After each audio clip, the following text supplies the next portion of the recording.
लखनऊ में आरोग्य 2024 अंतर्राष्ट्रीय प्रदर्शनी और सम्मेलन का आयोजन किया जा रहा है। इस अवसर पर आयुष मंत्रालय की तरफ से एक विशेष प्रदर्शनी का भी आयोजन किया गया। प्रदर्शनी में आयुर्वेद के विषय में और नए इनोवेशन समेत विभिन्न चीजों पर विस्तार से जानकारी प्रदान की जा रही है।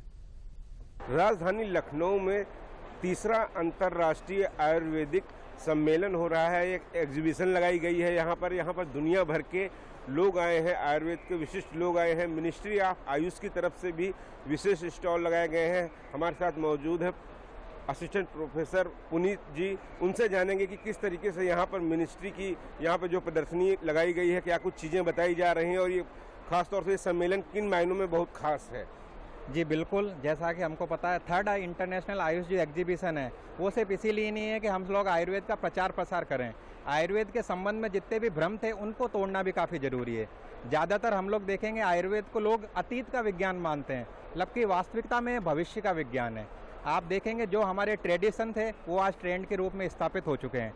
Early to bed, early to rise, इन सारी बातों की परिकल्पना हमने की थी, लेकिन ब्रह्म मुहूर्त जागरण के रूप में वो हमारे शास्त्रों में पहले से ही विद्यमान था। इसी तरह से आज का जो समाज है गट बैक्टीरिया के पीछे जा रहा है कि सारी जो डिजीज है गट बैक्टीरिया से हो रही है, लेकिन रोगा सर्वे अपनी मंदाग्नि जायन्ते, ये आयुर्वेद शास्त्र में पहले से ही कहा हुआ है। ऐसे इंटरमिटेंट फास्टिंग की हम लोग बात करें तो आप देखिए उपवास का वर्णन हमारे शास्त्र में पहले से ही वर्णित है, और प्राणायाम हीलिंग थ्रू ब्रीथिंग जिसकी हम बात करते हैं वो भी आयुर्वेद शास्त्रों में पहले से ही वर्णित है। तो जो सारी बातें थी वो हमारे ट्रेडिशन में थे और आज ट्रेंड के रूप में पुनः स्थापित हो चुके हैं। अभी हाल ही में हमने सुना था, एक रिपोर्ट देखी थी कि एक हार्ट पेशेंट जिसको काफ़ी ज़्यादा ब्लॉकेज थे वो आयुर्वेद का ट्रीटमेंट करता है और उसके सारे ब्लॉकेज खत्म हो जाते हैं कुछ महीनों बाद। जी बिल्कुल, ऑल इंडिया इंस्टीट्यूट के अंतर्गत ही ये पेशेंट हमारा एडमिट हुआ था और उसका जो हार्ट ब्लॉकेज है वो ठीक हुआ था। और आप देखिए हार्ट की व्याधि से लड़ने के लिए हमारा जो प्राणायाम है वो काफ़ी महत्वपूर्ण है, लेकिन हम लोगों को ध्यान रखना है प्राणायाम योग दिवस के आसपास ना करें।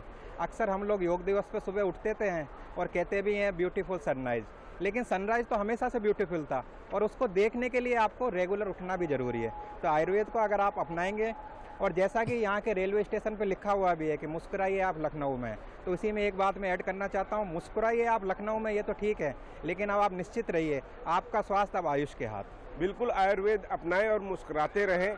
आप योगा को अपनाएं, प्राणायाम को अपनाएं और हमेशा स्वस्थ रहें। यही संदेश दिया है ये सम्मेलन। कैमरामैन अविनाश के साथ विकास सिंह, डीडी न्यूज़, लखनऊ।